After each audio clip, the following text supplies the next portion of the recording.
Hi, I'm Dr. Greg Hadley, and welcome to Teaching Entrepreneurship, where we're building a more entrepreneurial future. Today, we're diving into a topic that's become very important in classrooms: entrepreneurship education. Now, you might be thinking, why is this relevant to me? I'm not a business teacher. But here's the thing: helping kids develop an entrepreneurial way of being isn't just about starting businesses.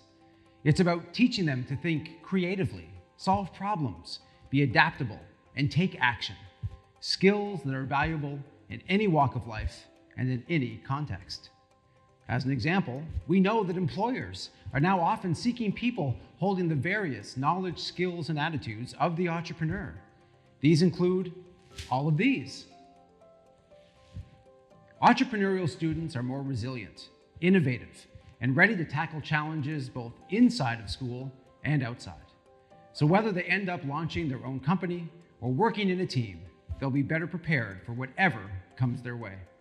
And now, I'm going to walk you through 6 research-supported key practices that can help you foster this entrepreneurial way of being in your students, no matter what subject you teach. The first key practice is problem and application-based learning. This means giving your students real-world problems that require them to apply what they've learned in class. Let's say you're teaching science and discussing carbon emissions. Why not ask your students to develop a plan to reduce the school's carbon footprint? It's all about taking abstract concepts and applying them in meaningful and action-based ways. And what's cool about this approach is that it gives your students the time and space to explore solutions. They're not just solving textbook problems, they're thinking like real-world innovators. Next up is creativity-infused learning. We all know that creativity is a huge part of entrepreneurship. We also know that our students are given limited opportunities to be creative in school. So why not give your students the freedom to come up with unique ideas? Whether it's brainstorming a new business or designing a product from scratch, the goal is to encourage your students to think outside the box and create novel ideas. One simple way to do this is giving your students time for brainwriting. This is where they jot down as many ideas as possible without worrying about perfection. This helps get their creative juices flowing without any pressure. The third key practice is all about collaborative learning spaces. Entrepreneurship is rarely a solo activity. It's all about teamwork. So by encouraging students to work in small, flexible teams, you're helping them to develop the communication and collaboration skills they'll need in the real world. Group projects can sometimes be chaotic, but that's where the magic happens. Let your students hash out their ideas together and watch as they learn to negotiate, argue, compromise, and build on each other's strengths. Key practice number 4, challenging learning tasks.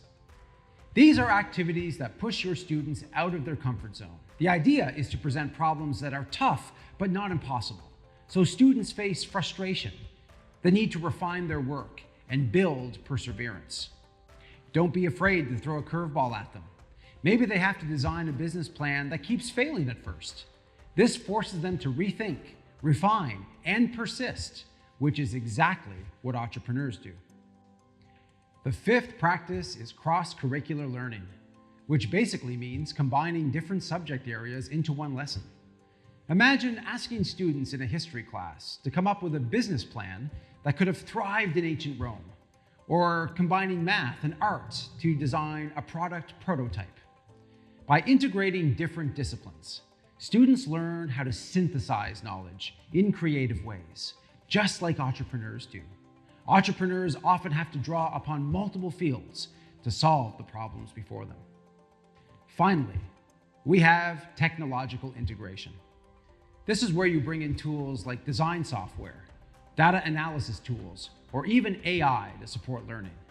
Technology not only makes learning more engaging, but also gives students the practical skills they'll need in their future careers.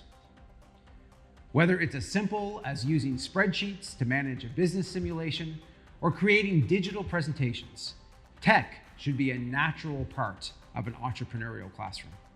So there you have it. 6 key practices for building an entrepreneurial way of being in your classroom. Remember, entrepreneurship isn't just for business classes. Whether you're teaching math, history, or even physical education, these practices can be adapted to fit any subject and help your students develop the skills they'll need in the 21st century. Thanks for watching, and I hope you're feeling inspired to try some of these ideas in your classroom. Let's keep building those entrepreneurial minds. For more information on the 6 key practices, click the link in the description below.